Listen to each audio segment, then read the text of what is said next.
All right, and it's recording. Check. You sound good, right? Yeah.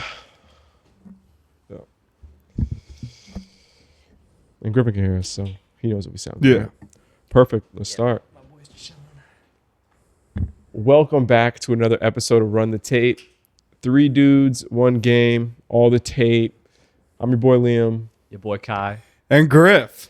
And we are 3 weeks out from NBA playoff basketball. The season is ramping up. Some teams are getting hot. Some teams are getting cold. But first, just Cade Cunningham yesterday, last night against the Washington Wizards, went down, got hit in the chest, didn't know what it was until I believe earlier today, collapsed lung. So I think Sham said 2 to 8 weeks. So he'll be probably out most likely for the first round of the playoffs and for the remainder of this season. How do you guys think that affects the Detroit Pistons? Yeah, I'm going to be the first one to say it. If the Pistons do not have their system and engine in Cade Cunningham, they are going to lose to the whatever team ends up in that 7 or 8 play-in spot. Well, which team do you think it would be? I mean, I'm not going to make predictions like that now, but I'll say the potential teams. They match up with the Sixers with Maxey and potential Embiid. I'm taking the Sixers in that series without them having Cade Cunningham. I look agree. at the Hornets. The Hornets are much scarier than the Pistons without Cade, in my opinion. Look at the Hawks. They are playing out of their mind right now, an 11-game winning streak. Yeah, I think the Hawks win that series versus the Pistons. Does this not sound crazy? Who do you go to scoring-wise if you're the Pistons? I just don't know how they would even, score. I really don't. You don't think there's a second person to step up on the team? I do not. I definitely do not. Not within the same close capacity to Cade Cunningham. Yeah. No. And I 100% agree with that. Jalen Duren is obviously much improved from last season, and he's a real dominant force. But a lot of that is coming from Cade. The work that Cade is doing for him. And, not to say that he's bad or he relies on someone, but what Cade provides to that offense, I mean, I think their next point guard, I don't even know who it would be. Sasser, whatever. That guy's, whoever he is. But Yeah, Sasser. Mark Sasser. Yeah. It's really unfortunate for the Pistons. Yeah. Yeah, no, Cade's just an unstoppable force. But, yeah, I would also have to agree. If they went up against Atlanta, I'm taking Atlanta in that series, man. Atlanta's been on a hot streak, man. What is that, 11 games in a row? 11 games. Dude, they've been rolling. And I just think, teams that are rolling, especially second half of the season, those are the teams you have to be scary of. Those are underdog teams that could upset a lot of teams. A recent one in memory. The Pacers started balling out in the second half of the season last year. And That's then so true. They carried it into the playoffs, and dude, they were legendary. Yeah. Miami Heat, 2023 Boston Celtics, all teams that went on a huge run in the second half of the season. And I don't know, it's a current trend that's been going around for a long time in the NBA. And the next team up that we were seeing it, the Atlanta Hawks. So I really appreciate that. Dude, the Atlanta Hawks have been actually balling out lately. Balling out, dude. Nickeil Alexander-Walker, I think he's the clear most improved player of the year, in my opinion. His scoring averages have gone up the most by a ton. I think it's 10 or 11 points. It's insane. Great facilitator, great defender, doing everything for the Atlanta Hawks and being available, which is the most important thing in the NBA. He plays so hard every night. Wait, who deserves most improved to you? Nickeil Alexander-Walker or Jalen Johnson? Nickeil Alexander-Walker. Because we were seeing hints of this last season with Jalen Johnson, but then he got injured. Jalen Johnson was like this last year. If you look at the stats, I'm telling you. But Nickeil Alexander-Walker's playing phenomenal. Yeah. Some of our new pieces, Kuminga's been playing well. Corey Kispert's been playing well. Dyson Daniels, Obviously, the 3-point shot is not there, but he's doing everything else for sure. this team. No doubt about it. Playing top-notch defense as he always does. Great finisher around the rim. Good driver. He does everything else besides shoot 3-pointers. It's a little concerning, honestly, but he's playing some good ball. Onyeka Okongwu having a career year from 3-point land at 38% right now. The Atlanta Hawks look good, man. And obviously Jalen Johnson, but I really do think that Atlanta's future, especially with this Pelicans pick, has a bright future. Yeah. Well, we'll see what they carry into the playoffs, and I feel like they're gonna really It's blow them out telling. the water. It's telling. Yeah. What happens in the playoffs this year with the Atlanta Hawks, if they end up dropping in the play-in and whatever, not making the playoffs, like, that's not a great sign. It really isn't. Yeah. But we'll see what happens. Yeah, we'll see. We'll see. But I think that leads me to the next question, or kind of more of my question towards you. They do have this Pelicans pick. If this Pelicans pick turns out to be a good pick, who would you be taking in that draft? Obviously, so many good options in college basketball. I actually have never even thought about this. It's a really good question because if I'm looking at the Hawks specifically and the personnel that we currently have, like, obviously I would love to have AJ, but do I want AJ and Jalen, like, playing together at the same time? Because I don't know if their games will quite mesh the right way. I think AJ needs to be in a Jalen Johnson role somewhere else. You don't think AJ could be a number 2 or Jalen Johnson could be a number 2? No, AJ could be whatever. Like, the sky's the limit for the kid, Yeah. 100%. But I just don't know if that will mesh well with what we have already. I know. I really would have to think about it. I don't have a clear. That's a really good question. You don't think they can be like a Jason Tatum, Jaylen Brown kind of combination? I think it would be like Kawhi Leonard, Paul George. Jalen Johnson doesn't rely so much on jumpers, though, as much as those guys. Like, he does take a lot of jumpers for sure, but it's just a bigger part of Tatum's game. Jalen Johnson likes to drive to the basket and get to the paint, and he thrives in transition, and he really does have a great midi pull-up, and that 3-point shot's continuing to get better. But he plays different than Tatum for sure. It's different. I definitely agree, but also like the fact that Jalen Johnson's also like a good facilitator too. AJ Jabanza has that good facilitating aspect too. And I think it would mesh pretty well if I'm being honest. But like position for position, I can understand you going like somewhere like point guard. Yeah. I mean, also another thing, Jalen Johnson is a much better. I won't say much better because I don't think that's fair, but he's a better facilitator than both Tatum and Jaylen Brown. 100%. Yeah, He is a better playmaker, and I think AJ will end up being a better facilitator than Jaylen Brown and Tatum as well. I get what both of you are saying. Like, they are like so similar in how they play. Like, facilitating is a big part of their game, but they can score at different levels in terms of like 3-level scoring. Yeah. But will that work? Will that not? Like, the Celtics do have players that play very similar in Tatum and Brown, and it works, right? Even though they don't play like AJ and Jalen Johnson, it's like it. The Celtics, a lot of people doubted the Celtics because they were like, oh, you got 2 players that play very similar in Jaylen Brown and Jason Tatum. Yeah. And then one day it clicked and it all started working. So it's like, could that be the same with, That's what I'm saying, dude. But there's also a loaded draft too. I would say this though, if going back to Atlanta Hawk question, now that I've thought about it, if realistically the Hawks aren't going to get the first overall pick, right? We'll probably get. I would love 3, but we could also go down to 5 or 6. I think we'll be between 3 and 6. Okay. I'm looking at these point guards coming out of this draft. I'm looking at Darius Acuff. I'm looking at Kingston Flemings. I'm looking at Wagner out of Illinois. Wagler. I don't know. There's a lot of guard depth in this draft, and I think that's what the Hawks should be looking for. Guard depth. I think that's exactly what we need. Yeah, I agree with that as well. It wouldn't hurt to have Caleb Wilson though either, but I think he'll go too high. I think his draft He's stock. top 5, bro. Yeah, Caleb Wilson's draft stock is just going to continue to go up. I think he could even go 2. I really, So you I think- really think so. So who's your one?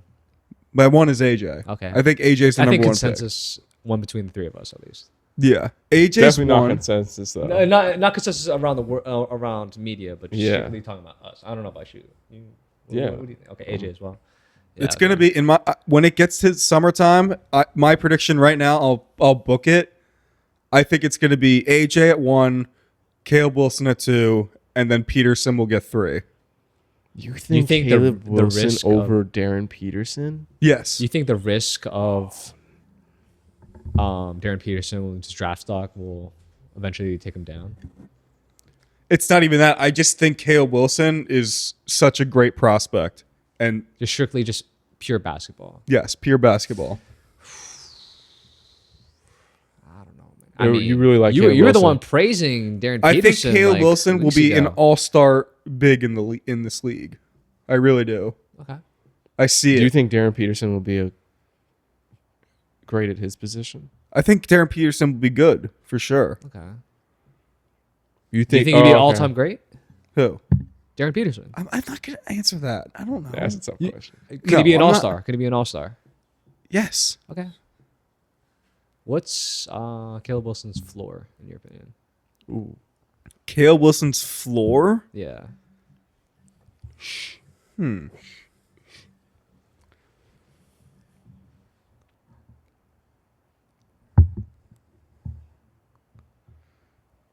I don't know, man. I have to think about it. Yeah. Okay. Okay. Where's Darren Peterson's floor?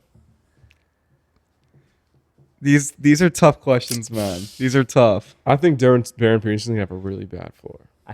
I also Darren think Peterson has a bad Peterson- floor? Yeah. I think he like could have a really bad floor. What? Westbrook type shit. Like floor wise, we're talking like floor. Did you say Westbrook? Yeah. Darren Peterson? I didn't expect you to say Westbrook. What do you think? I don't think he plays like Westbrook. He plays nothing like Westbrook. It's like turnovers, bro, and just usage. Super high usage player.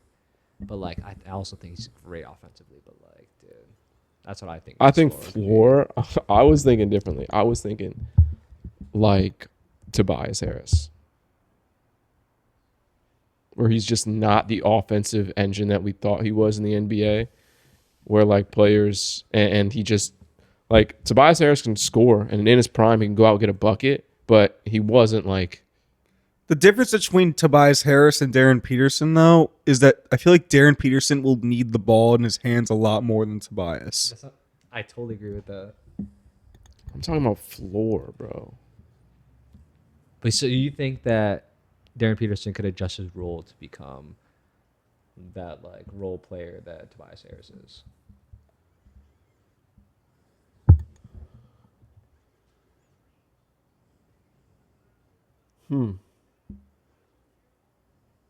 Because they clearly played totally different styles, game styles. Do they? They're 3-level scorers. Tobias Harris doesn't do it at like an elite level, but he always played well in isolation. He was a good 3-point shooter throughout his career. I wouldn't call him a person that like got you a bucket though. Where did Tobias Harris score most of his buckets? Corners, wings, threes.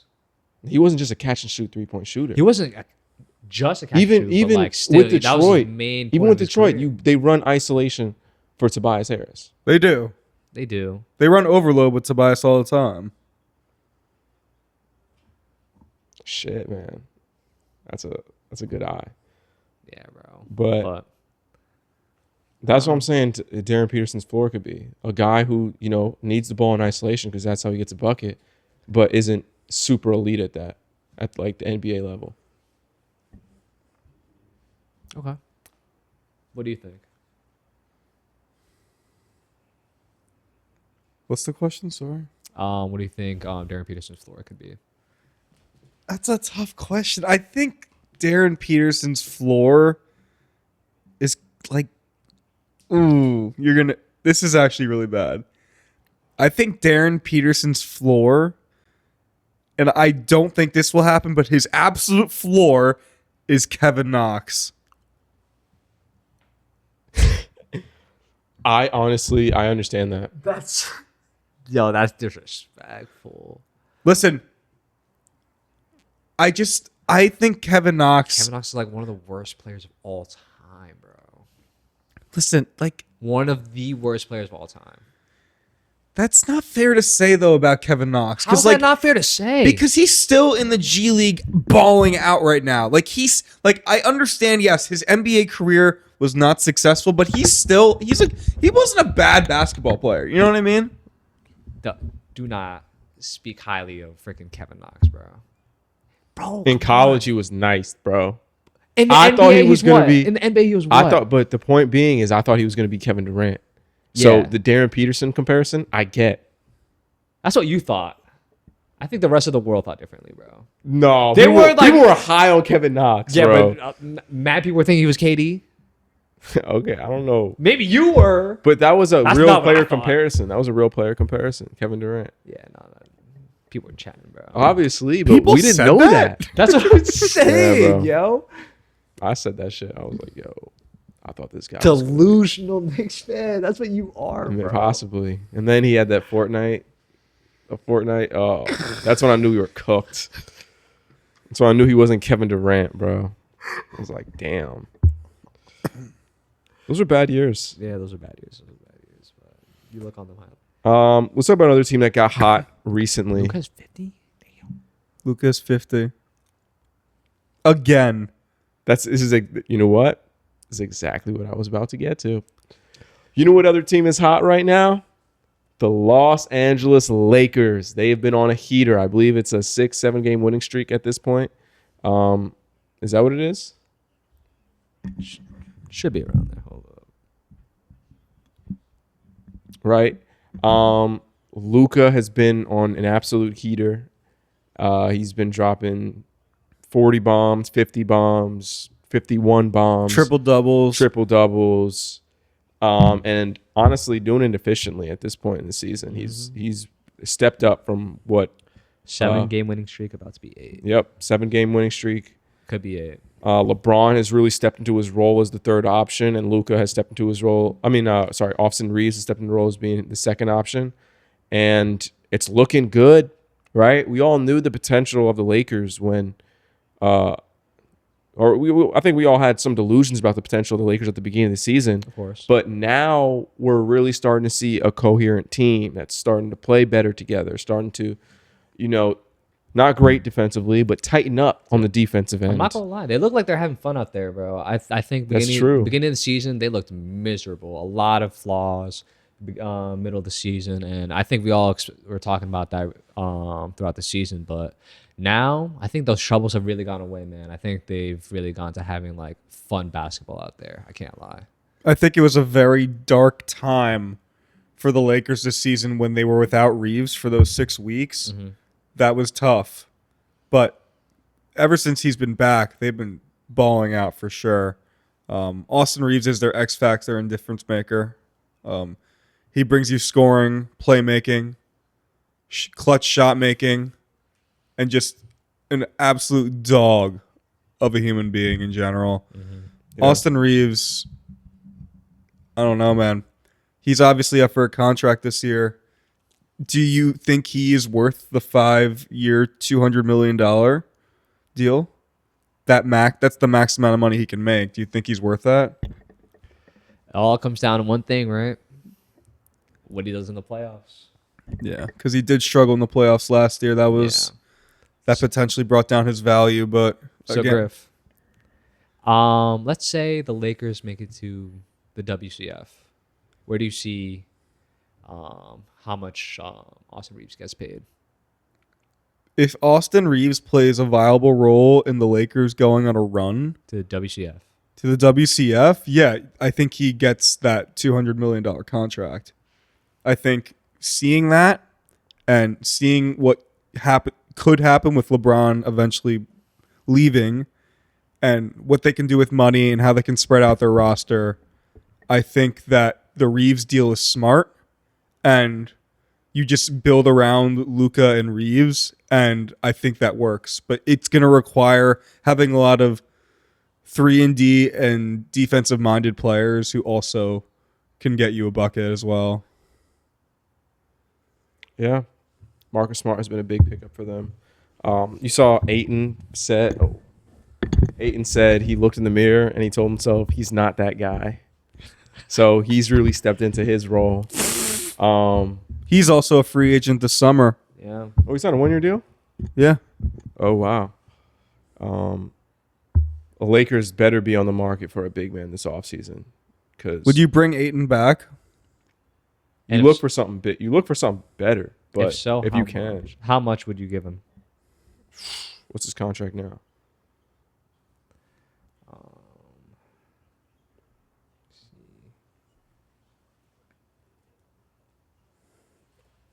If you gave me a number, I could say yes. The issue with this summer specifically, though, as far as free agency, not a lot of bigs. there's not a lot of bigs available Oh, remotely. It's 2 years, 16 mil. He's getting paid $8 million a year. He wants that. Yeah, I'll give that to him. But he's gonna want more than that, I think. Yeah.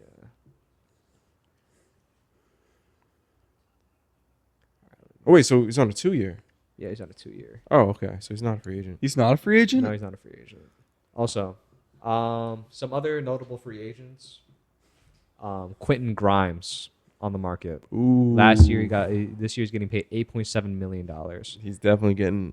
What do you think his contract is going to be like next year? I could see him being like the 20 mil mark. 20 What? mil. Yeah. Whoa. Yeah. He has not been playing well. Quentin Grimes? To Isn't 20 he an elite mil 3-point shooter? Elite? No. Is he not? Not according to the numbers. Quinn Grimes signed his $8 mil contract when he was what? Nobody. Now he's actually like What? Quinn Grimes plays a role on a team. Quentin Grimes was good last year, and That's not when he got his contract, is it? yes, it is. This year he's shooting 44% from the field, 32% from three. Oh shit. Yeah, dude. What? He's not worth $20 million a year. He's a good player. He But, gets dude, he gets 20 a lot. million for Quentin Grimes? 32. What did Christian Brown get? 25? Who? Christian Brown? He got 25. You're comparing Christian Brown to Quentin Grimes. Are you crazy? That's crazy. That is insane. crazy, bro. Christian Brown has literally no Grimes- weakness to his game. Dude, he literally was a vital role for a championship. Everywhere Christian Brown goes, he wins. What are you even saying?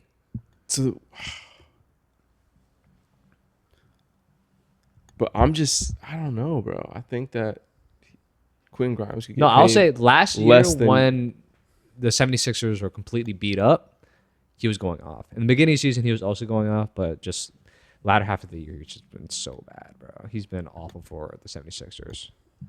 So I don't think he's going to get that freaking...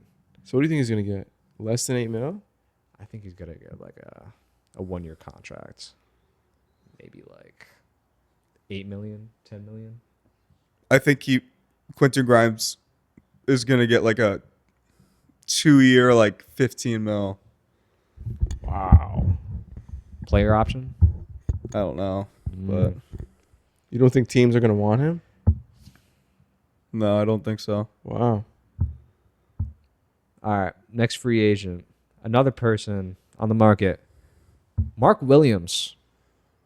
Currently getting paid $6.3 million. Restricted free agent. But obviously another key free agent from last time. Obviously the Lakers really wanted him. Now they have DeAndre Ayton. What do you guys think? How much is he worth? More than $6 million? Yeah, 6.3 million. But remember, this guy is severely injury prone. Fuck. Yeah, I Plays could see around. Mark Williams signing like a 3-year, $45 million deal. You give him 3 years? Yeah. Really? Yeah, I think you take the risk with Sign That's a him. big risk, though. I know it is. 3 years for You said 70 million. No, I said 40. Okay, I mean 40 still a lot. Yeah, I think that's a fair deal though for what Mark Williams brings you, and when he's healthy, I think that is a good amount for over the span of 3 years. He's still extremely young, obviously, only drafted a few years ago. I don't know. Mark Williams is the kind of guy who can go into a game and stop Wemby. Do you remember when he played him this early this season? He limited him to 11 points. Yeah, but for that long, for someone that could regress a lot, that could be like a DeAndre Ayton kind of contract when you go with Portland. Yeah, but Mark Williams is stratosphere's better defender than DeAndre Ayton. Of course. He's got crazy length and one of the best shot blockers in the NBA. Yeah, it's just a lot of money, and I don't think I'd be. Listen, if you said especially before, for those kind of years, you said before yourself, if you're comfortable giving Mitchell Robinson 15 to 20 million a year, I'm okay giving Mark Williams 15, 16 a year. Okay, I think that's a fair comparison. Speaking of Mitch Robinson, another free agent another free agent is Mitchell Robinson. What do you think he should be getting paid? Yeah, Liam, what are you comfortable giving Mitchell Robinson as far as contract? A lot of money, man. I really like Mitchell Robinson. What do you mean? I think he's super valuable. All right, so what would you give him? I don't know. I don't know how to put that in perspective clearly. I don't know. Give me a number and I'll say yes or no. Is he worth? Luka is 59. Yeah, bro. He's insane. Oh my God. Man. Is he about his scores? It could happen. Look how much time's left. I kind of hope it goes to OT. It can't. It can't. Don't even get my hopes up, bro. It can. But next possession, it's going to Luka. I want Miami to score 3 here. Obviously.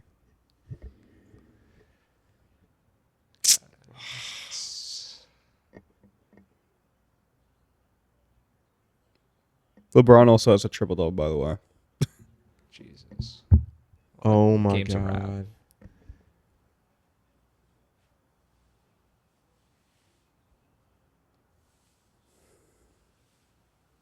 All right. But yeah, what do you think Mitchell Robinson? Give me a number. Does he deserve? Give me a number. All right, let me say. All right, I'm gonna say a number, and you say how many years do you think you should get? First of all, it's so. How many years? How many years? Mitchell Robinson? Yeah. A player that's missed a lot of games, mind you. He's gonna ask for. Just say how many years, bro.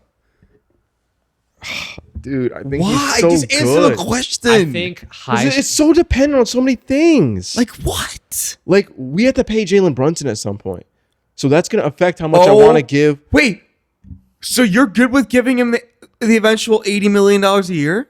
Jalen Brunson? Yeah, his extension in 2028. I am. You don't know You're what comfortable giving a 37-year-old Jalen Brunson? 37. He'll be 37 Yes. Yeah. by the end of his contract. Yes. His Oh, okay. Yes. $80 million a year. You don't know what he means to me. You don't. I'm being so dead ass. You don't.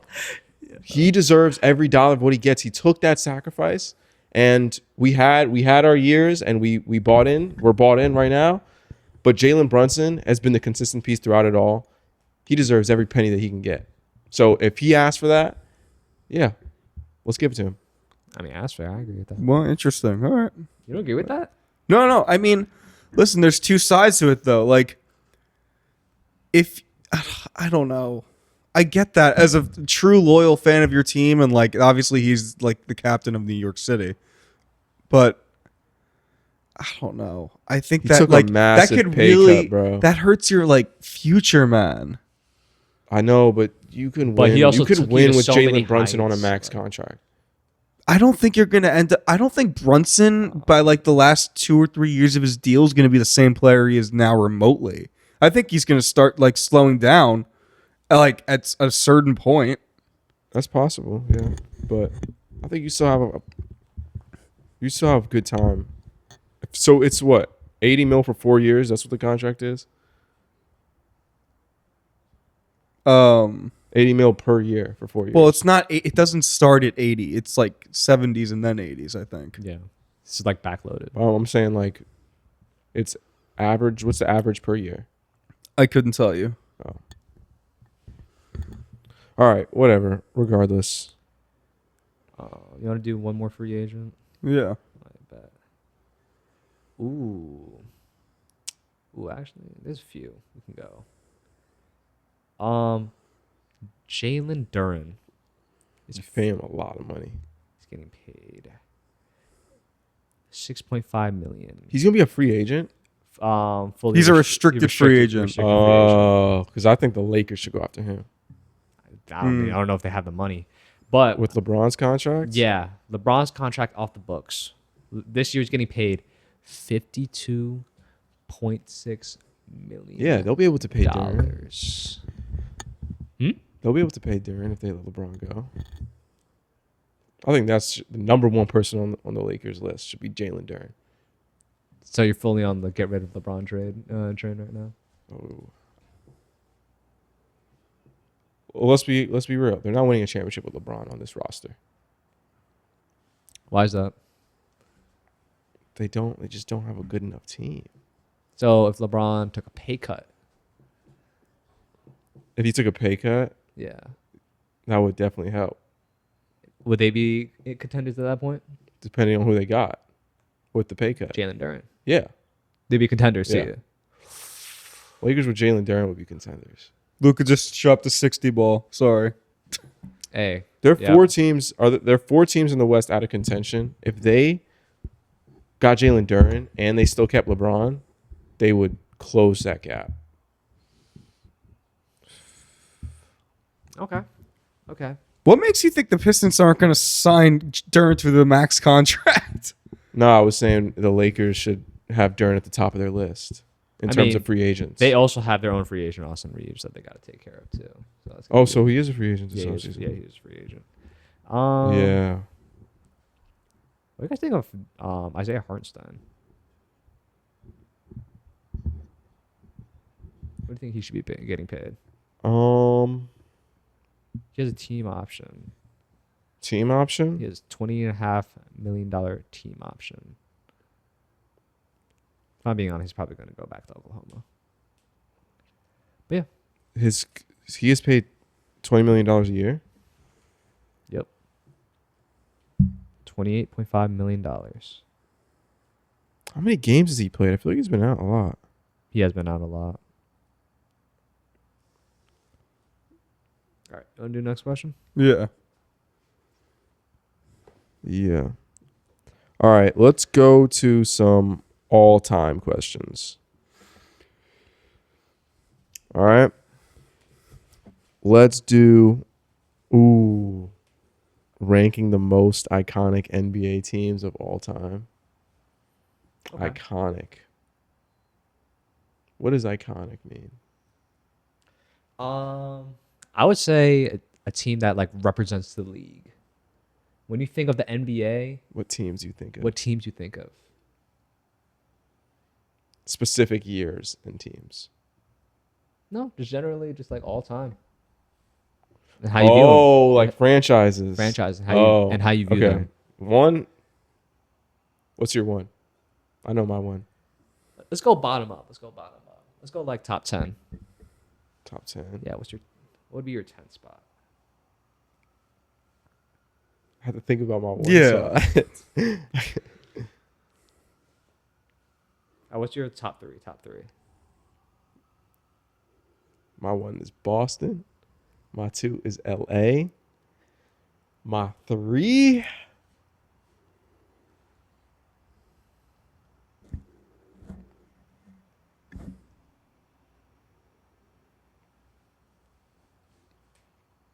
Miami Heat. That's what I was thinking. That's what I was thinking. That's what I think of in my brain. That's what I think of. Y'all don't think of Golden State? I put, I don't know. I feel like I put the Heat Miami above came Golden to me- State. Miami came to me quicker. Dude, but like Golden State like represented the NBA, bro. One of the richest franchises in the NBA.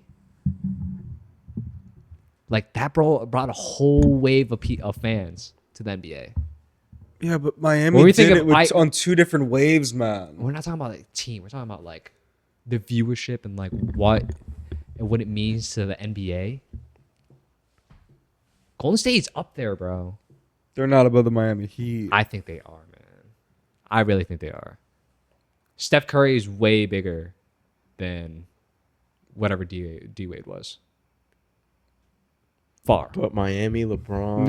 Yeah. But like you don't Shaq. but you don't think of LeBron on the Miami Heat when you think of LeBron, do you? What's the I first thing you actually think of? do. I You know actually you do. Not. No, you do I not. do. You think of the Cavs, bro. No, I don't. Are you serious? Yes. You're a liar. You're a liar. Because What do you that's think? No, because When you think of LeBron, when- it's a Cavaliers jersey. Point blank yeah, period. but it doesn't think of surprise me at Miami? all. It doesn't surprise me at all that someone thinks that when they think of LeBron, they think of Miami LeBron. Most people regard that as prime. yes. Most people, but they're wrong. But that's how they regard it. Bro, people think of him 2016. Of course, they think of 2016, but The outside fans looking in. the back-to-back championships with the Miami I'm Heat. talking about like the regular fans looking in. If they were, I a think team, bro. most regular fans, when they think of LeBron, they think of Miami. I totally disagree with that, man. I totally disagree. I think it's Cavs. Most people think his prime is 2013. I don't think that's most people. I think most I people. think No, that's most people. people think that. Yeah. Oh my God, 2018 dude, Braun that's is not only true. it's only a recent like occurrence of people realizing that was his best season because it obviously I don't was. know, bro. People I think people who like really know basketball say 2018. And Yeah. people who like outside looking in would say 2016 I think they would say because 2013. he came back 3-1. Dude, those That's the Miami, most iconic thing about LeBron. It You know is. LeBron is not because he dunked on Jason Terry. those he Miami blocked years, bro. Andre Iguodala. You see more- and came back 3-1 against the Warriors. You see more Miami Heat sixes than you do 23 Cavs. No, That's I do a not. fact. That's not a fact. That is a bro. fact. On the street, you're gonna see a 2016 or I'm sorry, you never what you see the 2016 jerseys. I've never seen anyone wear a 2016 jersey if it wasn't a shirt. Bro, them I've shits never were seen them in person. iconic. I've never seen one in person. Really? Never seen one in person. You've never seen a 2016 Miami Heat jersey? Black No. sleeved in person? No. Real jersey? I've seen the shirt, not the real jersey. How many people you see wearing those? You don't. I mean, it's not exactly the most pretty jersey, but it's iconic for sure. But all right, so you have Golden State. So where would you put Miami? I don't even put my one as Boston either. What's your one spot? The Lakers. When you think of the NBA, the first team you think of is the Los Angeles Lakers. Who has the I think more Boston Celtics. legendary players in NBA history? The Lakers. LeBron, Kobe, Magic Johnson, Boston's your two, though. Kareem. Yeah, Okay. but to represent the league and what people think of when they think of the NBA, it's the Lakers all day. Has to be the Lakers. You're not thinking of Larry Bird. When you think of the NBA, the casual fan does not think of like Larry Bird. All right. When I think Or of the Bill NBA, I really think Russell. of LeBron. Huh? When I think of the NBA, I think of LeBron. What team's he But on? I'm thinking of the most iconic team to me is going to be the Boston Celtics. 18 championships. But They've no done one's it in every thinking era, like besides the 90s. But Like a casual fan would not know who Bill Russell is. Absolutely no chance. Yeah, that's true. Yeah, I And that's agree. where they That's won most of true. their championships. Lakers were iconic throughout history, bro. I know. So many star know. names. The most star names. Who do you think is more iconic in baseball, the Yankees or the Dodgers? Yankees. Why? Because we've done it in every decade. Like the Celtics?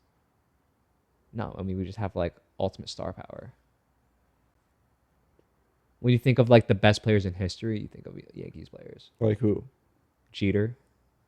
Jeter is considered one of the best players in baseball Most history. iconic. Most iconic. Okay, 'Cause we're talking about iconic right now, right? Okay. Who's more iconic than Derek Jeter? Shohei Ohtani. Okay, he's up there. He's a Dodger. But we're talking about teams. You're right, but we're talking about Derek Jeter. Shohei Ohtani, the rest of Dodger history, Jackie Robinson. And they have Jackie Robinson But too. like the gap between the two is like. Well, but I'm just saying you're talking about players back in the day, right? Because the Celtics had a lot of players back in the day, but the Yankees, most of their history is back in the day. But you got to think about baseball in totality, right? Baseball from the 1900s to 2026. Yeah. Right? You can go back to the 30s, the 20s, 30s, 40s, 50s, 60s, 70s, 90s, 2000s. And they were winning championships in damn near every decade. Okay, Besides the this Boston recent. Celtics were not doing the same exact thing. No. They won it all in one decade. One or two. Because they didn't win in the 70s. They won in the 80s. Did not win the 90s. Did they win in the 2000s? Yeah, 8. They won the 2000s. They didn't win in the 2010s. And they won 2020s. So don't get me wrong. That's a lot. But like, And they were always a good team. On and always off been a good decades. team. On and off decades. Come on. Yankees did it every decade for 100 years. We were like that game. We represented baseball. Yeah. I agree the Yankees are the most iconic team. Yeah. But Like, you got to think about it, right? Boston Celtics mainly won in the 60s, right? That's when Bill Russell was playing. Yeah, a lot in the 60s. And that was like 10 of their championships. But they had to win some in the 70s, right? But like when you look at the Los Angeles Lakers, right? Yeah. It was not that good in the 60s, 70s not really either. 80s, 90s, 2000s, 2010s, 2020s, they were great. 90s? Kobe and Shaq? Oh, the very bare end of the 90s. Yeah. That's the 90s. Oh, okay, my bad. 99, yeah. Yeah. But they didn't win a championship in the 90s. Dude. Were they a good team? The Celtics have always been a good team as well. They didn't win a single championship in the 90s. And neither did the Lakers. Yes, they did. When? 1999. No, they didn't. That was the Spurs. Did the Lakers not win in 2000, 2001, 2002. Damn, was it that? I thought they won 1999. I thought that was first Tim Duncan's first. I might Wasn't be it? mixing up my thing. But I don't know. When I Well- think of just more iconic, it's Lakers all day. It was for the me. Spurs. It was the Spurs? Fuck. Damn. Oh, yeah, they did win the 90s. But what do you think, Griff? What's up? Most More icon- iconic team. Yeah, your top three most iconic. The most iconic teams, I would say, one is Lakers, two is Boston, and three, I have to put the Heat. I really do.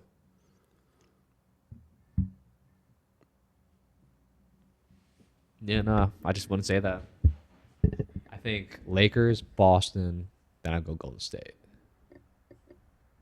Okay, so let's go top 5 now. Okay. So I'm gonna go Boston, Lakers. Oh, Heat and Golden State. You talked me into Golden State, man.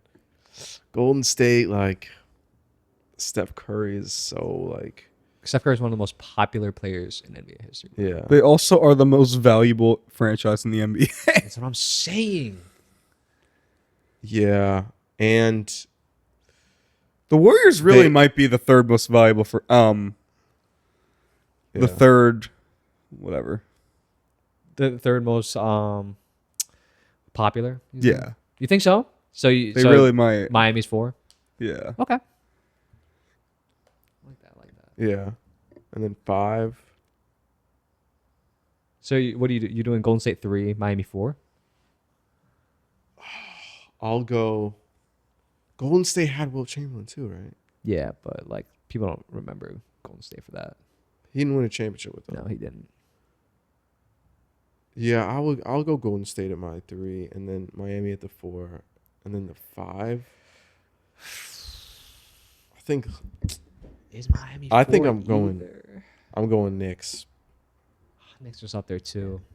I'm going Knicks. Iconic. Everyone knows the Knicks. Are you being serious? Absolutely. You think the Knicks are a more iconic NBA franchise over the Miami Heat? No. Knicks at my 5 spot. Oh, okay. I was going to say, wow. Yeah, I'm going Knicks at my 5 spot. Okay. I think this is a crazy thing for me to say, but there is an argument. He's gonna say Atlanta Hawks. No, I am not saying the Atlanta Hawks. There is an argument I have a team of in the mind. Sixers over the Knicks. That is like one of the worst things I've ever heard in my life, bro. I don't think there's any planet where that's actually true. Sixers How? have had some legends, bro. Are you being serious? Over the Knicks? Moses Malone, AI, Dr. J. Dr. J, Joel Embiid. New York City is one of the most popular cities on the planet. When you think of basketball, the Mecca is one of the top places you think of. Iconic? Popular? The question was iconic. Iconic. Iconic. Yes, iconic. You gotta Meaning think of having you gotta take everything into consideration, man. Okay, yes, New York City is great. How about the actual team? Bro.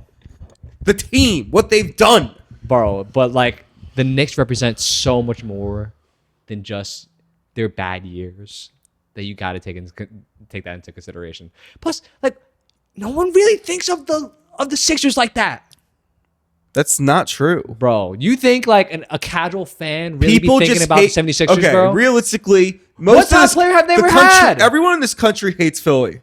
Yeah. Philly. Everyone Yeah. hates Philly. Yeah, they suck. I said it, bro.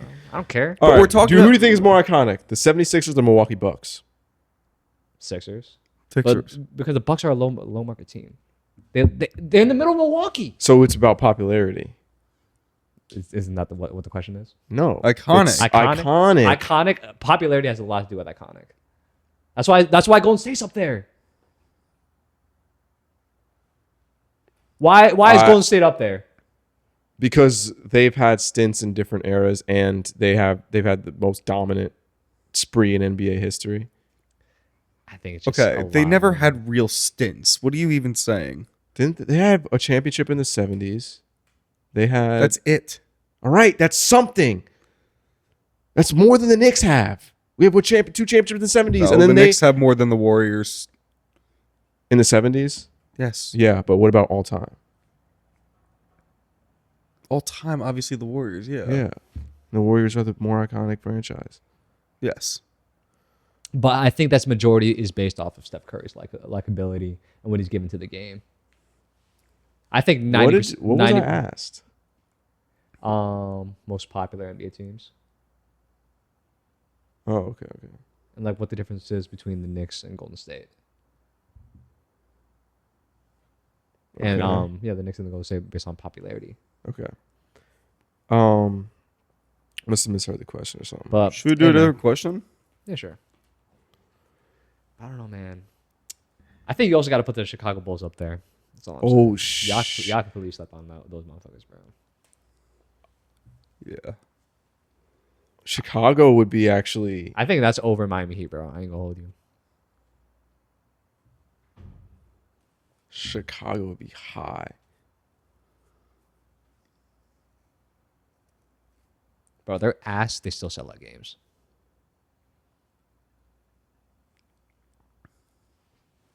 But I don't know. I don't think iconic is popularity though. I think they're related, but I don't think most of it. I think of like just legendary, not most popular. Well, if anything, the Chicago Bulls have to be up there, bro. All right, let's do this question. Yeah, I agree with that because Michael Jordan Yeah. carried the NBA. Yeah, bro. People still think he's the GOAT. I know. That's how iconic he was, bro. Exactly. Yeah. Over LeBron. It's insane. Okay.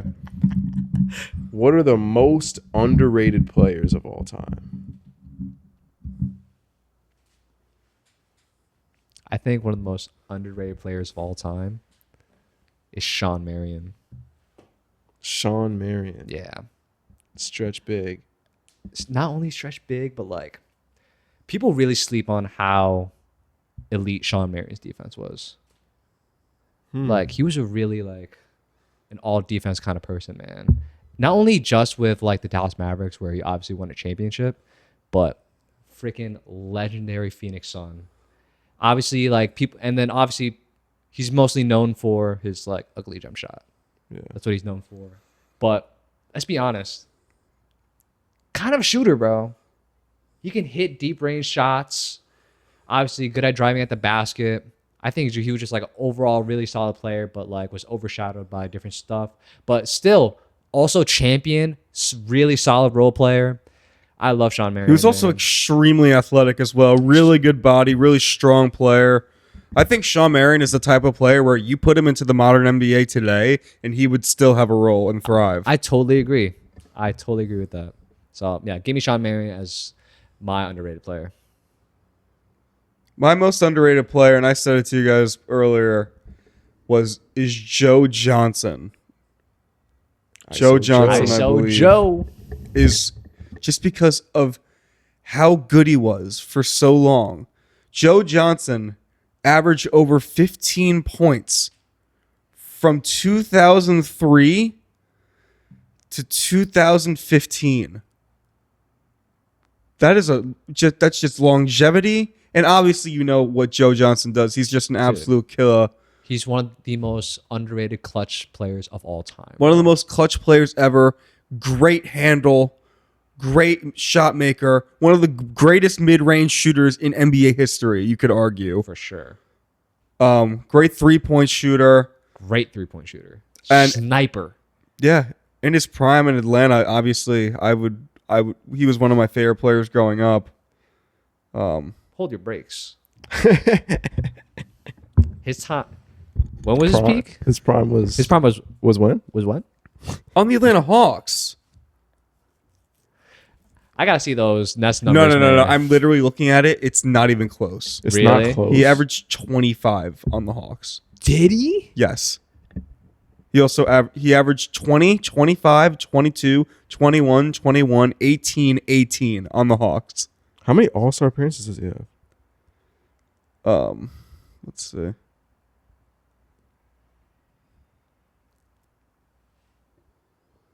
Because I remember him on the Brooklyn Nets, bro. I remember on the Brooklyn Nets as well. That's why I know ISO Joe.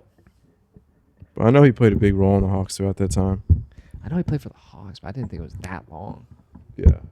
He played in the NBA for a long time. I mean, yeah, 2003 to 2015, and he even came back to the league.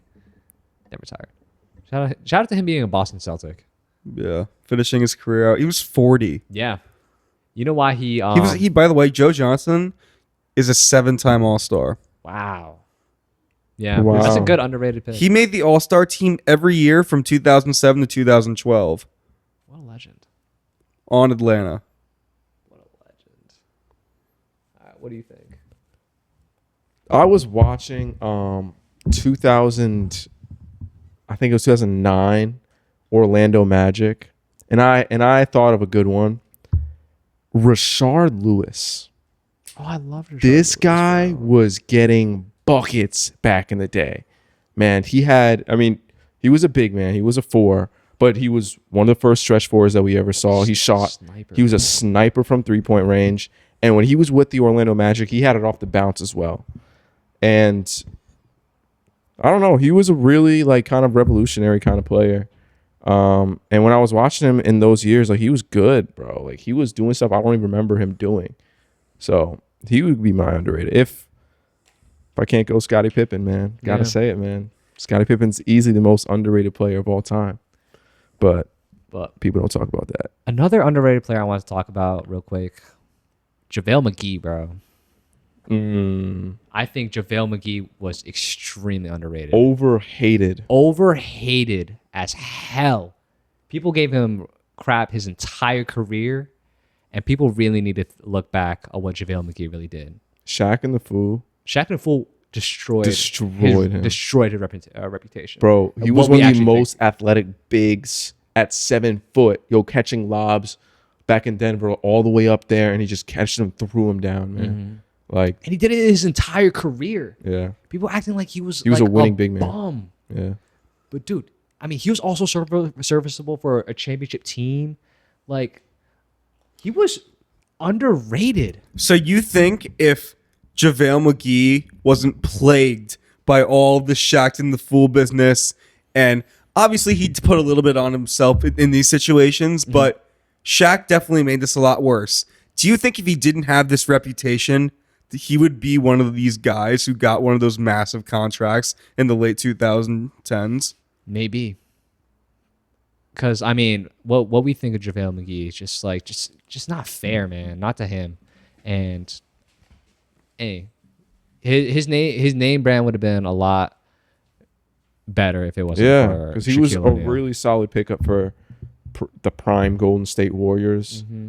and a lot of at the time, a When he lot was of on the GMs Wizards, looked too. as that as a steal. Yeah. And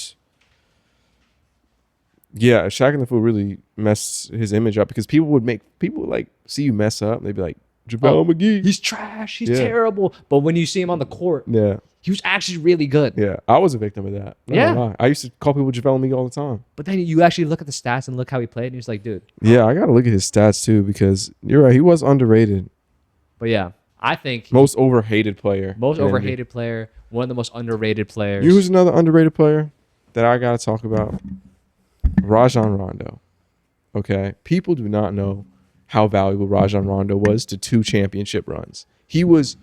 The Celtics don't win that championship without Rajon Rondo. Oh yeah, for sure. One of the best playmakers this game has ever seen. One of the highest IQs this game has ever seen. Guy's goated. What's even crazier to say is that the Lakers arguably don't win their 2020 championship without Rajon Rondo. No, that's a fact. True. Very true. It's a fact. Vital parts of 2 championship runs. Exactly. Yep. I love Rajon Rondo. You have one more for us? Another player? No, I don't. All right. I don't have another player. All I right. was a little confused about your Rashard Lewis. Calling him a revolutionary player. What's the difference between Rashard Lewis and Channing Frye? Rashard Lewis scored at a, I think, much higher rate than Channing Frye. Yeah. Dude, they have the same game in their primes.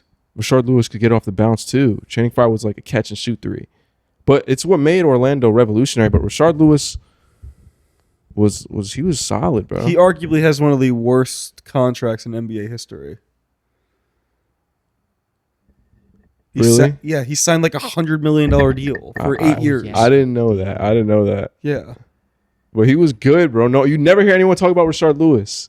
because he had a somewhat disappointing career. He didn't live up to his contract whatsoever. I wasn't growing up hearing about Rashard Lewis. Okay, so when I was watching the Orlando Magic the other day and I saw him balling out, I was like, wow, I didn't realize this guy could do that. So that's why I picked him as the most underrated player. Fair. I just want to talk about that. I don't know. Okay. But, yeah, I'm allowed to say if something bothers me, right? Yeah, All right. I'm allowed to be bothered by it. Yeah. My friend.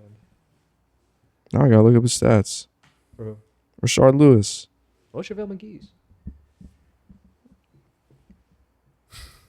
I'm playing on All right. JaVale McGee, man. Next question. Most important NBA champion in NBA history. Most important champion? Championship.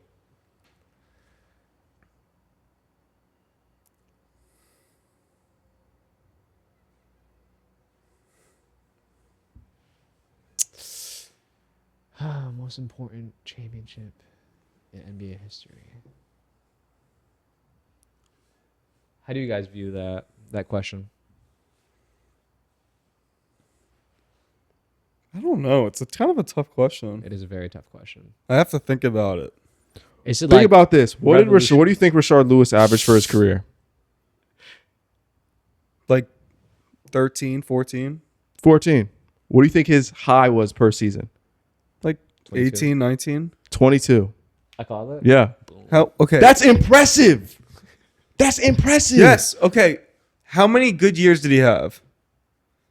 He averaged How many good years? Just answer. 14 for 1, 2, 3, 4, 5, 6, 7, 8, 9, 10 years.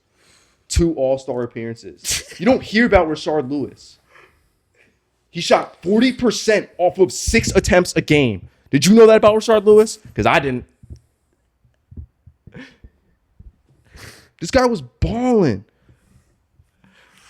Seattle, Rashard Lewis. He deserved that contract. What the hell are we talking about? 20 back then?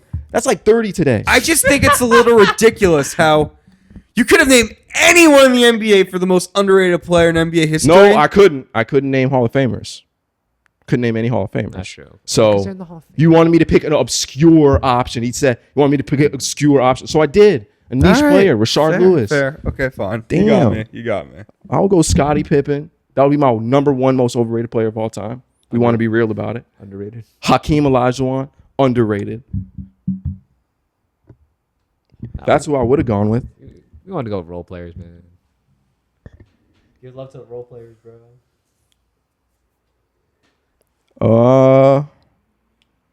We don't really have any more questions. Really? Unless you want to talk about the WBC. We could talk about it. Oh, Yeah. no, we do have one more question or a comment. What do you guys think of the potential of expanding the league to more teams? I just want to say one thing before we get into this. I saw an interview with Tracy McGrady, and they were talking about adding potentially 2 teams. And Tracy McGrady said he thinks that it's a bad idea for the NBA because there already isn't enough talent. What do you think about that statement? Because I think that is the most false, incorrect thing I've heard in a long time. Is the NBA not the most talented it's ever been? This is by far the most talent we have ever seen in the NBA. The NBA has never had this much talent in its entire existence. When you think about how global basketball has become and how it reaches, you could say every continent on the planet. Put in Antarctica for fun. But basketball has expanded so much from outside of America what it's been before that you just cannot say that this is not the most talented group of individuals that we have ever seen in our lifetime. It is utterly ridiculous and bias for these people to come out and say that the NBA is not the most talented it's ever been. We're quick to talk about how freakish Wembanyama is and his potential and the potential of so many of these young stars coming into the league. And to call it untalented or not talented enough for 2 more teams, look at the OKC Thunder. They're basically 2 all-star teams in one. It's absolutely ridiculously talented they're pumping out. The Boston Celtics, right? There's so much talent that the league is better than it's ever been, especially from a competitive standpoint. There are more contenders now than I can remember growing up, especially from the early 2000s and 2010s, where you had 2, 3, maybe 4 contenders. Now you got 8. You got 8 teams that you think they can go on and win a championship. That's how talented it is. And what's even crazier is that you look at the NBA's bad teams. For example, the Wizards. They are bad, but they're actually, on paper, extremely talented roster. When you look at it, you look at the Jazz. Yeah, they don't win games. They have a lot of talent on their roster. I didn't think that was I didn't agree with that comment. I didn't. But does that mean I think the NBA should add 2 teams? I'm feeling iffy on it because I do believe Seattle deserves an NBA team. I think they got it stripped away from them. They had a true community. They have a rich history. They have a championship. Okay? In the 90s, they were really, really good. And I can't imagine how awful that feels for them. Do I want a team in Vegas? Hell no. I do not. I do not want an NBA team in Vegas. I think that I don't like that whole Vegas vibe. It's just not for me.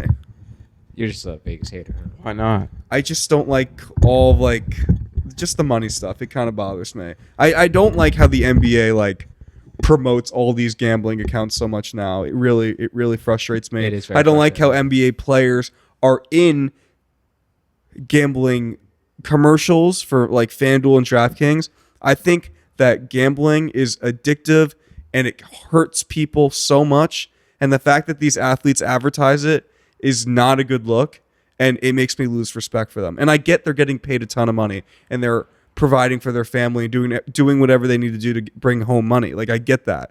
But supporting these gambling companies, it's kind of evil in a sense.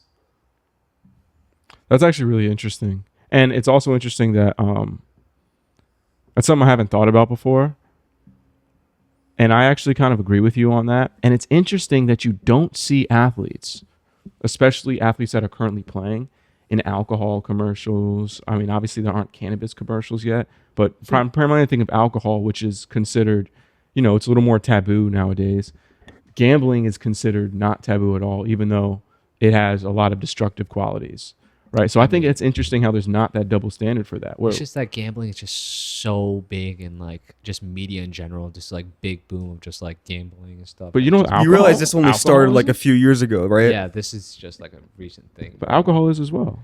And I mean, beer no, alcohol's advertisements are been- everywhere. Alcohol has been around for a long time, and that's also just as destructive. But like, yeah, this new phenomenon of gambling, it's just gotten like so out of hand, man. Like, I understand it's so profitable, but I have to agree with Griff, man. Like this new epidemic, it legitimately destroys families, and like Yeah. people who genuinely have problems with it. It's really like, it's really dark at the end of the day. But I mean, it's just like at the end of the day, it's so profitable. Like, that's another thing. It's Like, like- for example, FanDuel is like the official partner of the NBA. They make money together somehow. They promote it. FanDuel makes money. The NBA makes money. It's a win-win for both of them. But guess what? You're suspending your players for gambling. So it's not, you can't really have it both ways where you don't accept your NBA players to be gambling on NBA games. And yes, gambling on yourself is bad, but you're promoting the whole idea of gambling. And I don't think that's fair when you suspend people in your league for doing it. I think it's two different things. Gambling on yourself versus gambling in general. It's not like the players can't gamble in general, But I still agree with you in terms of it's kind of it's weird that that's not taboo. Something that's actually like, I don't know, that I don't know. It's not really good for you. It's not really good for your mental state, and it's not. And no, there's no backlash or issue with these players doing that. But if you see players in a Modelo's commercial, you'd be like, that's strange. Never seen Tyrese Maxey in that. I don't know. I think that's. But like, I don't know. I feel like there's definitely a big difference between like promoting a beer and like sports betting. Yeah. You think? Yeah, for sure. Why?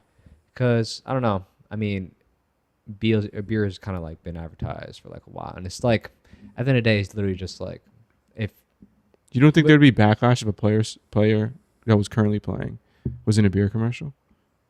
No. Have you ever seen it? I mean, You're allowed to promote alcohol. I saw Jimmy Butler do Modelo's commercials at one point. Did he really? oh yeah, Yes. he did, yeah. Oh, I don't even remember that. But also, when you're talking about the difference between gambling and drinking, way more people know how to handle their alcohol in moderation than people know how to handle gambling. With That is- gambling, you're given unlimited possibilities immediately. There's no education behind it whatsoever. You're just given, you put your credit card in, you gamble all your money away, and it's so easy. If they make it so easy for you to lose all your money. With alcohol, you also- drink a little bit and you're fine. Or you drink a lot and then you're done for a few weeks. Like, that's just the way it is. Yeah. They also like these websites. They make gambling sound so fun, and how it's like super trendy. They call it trading, which I find really interesting. Like, oh, Kalshi calls it trading, but it's really just Oh, gambling. the Kalshi stuff is a whole nother. That's just like a whole different The Poly market, crazy. it's insane. But yeah, back to the FanDuel stuff. Like, dude, people underestimate how much these gambling sites make.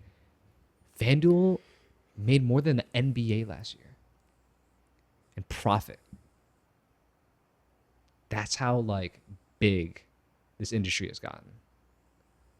So it's really just like crazy to see, man. And it be advertised this much, it's on a whole nother level that we've never really seen before. Yeah. But back to the question at hand, I'm fully in support of both NBA. Of the league expanding. I think the more the merrier. I want as many teams as there are, and I know that there was a whole proposal about NBA Europe. I think that's a great idea. I would love to see a league over there, and I know they have their own system, but I'm just for the NBA expanding in as many ways as possible. I think that's good for the league. I think that the more expansion we have, the less the conversation becomes about, money in terms of sacrificing money for the benefit of the game. But I think both Seattle and Las Vegas will be able to support a team, and I just want to see the NBA expand as much as possible. I'm for more teams, the merrier. Yeah.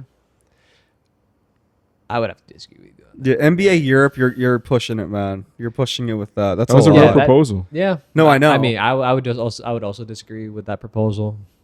I mean, unbiasedly. I mean, I just think like I like the product that we're having at the moment with all the stars in one league. But nonetheless, I personally don't like the proposal to add 2 new teams as a biased NBA fan. Obviously there's 30 teams in the NBA right now, right? That means that each individual team fandom has a 1 in 30 shot of finally them winning a championship. I've yet to see one. You two have also yet to see one. 1 in 30 years, you get 1 shot. Adding 2 more teams, just as a fan personally, that's 2 more that's 2 more pieces of the competition. And personally, as a fan, that kind of sucks. It's already hard as it is, regardless of what you want to say about my fandom. But just as a fan, I want to be that much closer to winning a championship. I don't really look at it like that. And 2 more shots. Of course you don't. What makes this? We're talking about me and Griff over here. Oh, okay. What makes this even more interesting too is what these expansion drafts would look like, because with these expansion drafts, you're only allowed to maintain 8 of your players. So they could take players off your team, but you get to pick your 8. And you look at a team like the OKC Thunder, They got pieces. They got more than 8 pieces. And it's interesting how teams could be affected by this as well. If I was a team, I would take whatever Thunder player I can get. And Celtics. And Celtics. Whatever is at the bottom of the roster, I'll take it. They're going to start tomorrow. Yeah. So, yeah. I don't know. It definitely affects a lot of the league. And I don't know. I'm not with it. Yeah. Last thing I just want to mention, the WNBA was able to finally negotiate a new CBA between the league office and the Players Association. Super big deal, as there was possibly going to be a lockout. This deal is more favorable to the players. Obviously, they had to let up some ground, but they ultimately got a higher minimum, a higher salary cap, and a higher revenue share. This still needs to be voted on within the owners and whatever, but they got a proposal that most of the people that need to agree on it agree on What it. do you think of it? I think this is great. I think the contract that they got was actually phenomenal. Yeah, I think it was The very league good. minimum for each player coming up to $300 million. Yeah.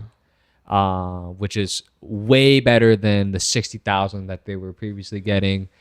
Big jump. They get a 20% commission instead of the measly percentage that they had before. Yeah. And obviously, NBA their revenue share is 50%, but to get 20%, that's a big jump for them.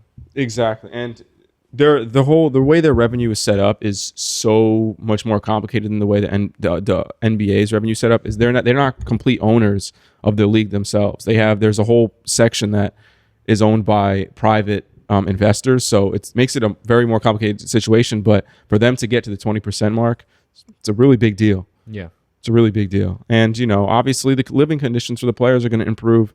A lot of people don't understand how hard it is to be an athlete at any level where you have to travel to games. That's a lifestyle that costs a lot of money, and it has to cost a lot of money if you want to be at the best of your performance every single day, because that's your job. That's how you make your money. So I'm super happy for them. I love watching WNBA. Had to pull out the sweater. So Excited for the season. Excited for the season. Hopefully Liberty. Go Liberty! Hopefully they turn around. Last season was disappointing. But Love you, Sabrina. and Brand Stewart. Stewart. Yeah. I met you. I also met you, Brianna Stewart. I loved you. Great. Shout out you, champion. All right. Well, I think it's gonna do it, right? For sure. Like, comment, subscribe, and run the tape. Let's run the tape. Yep.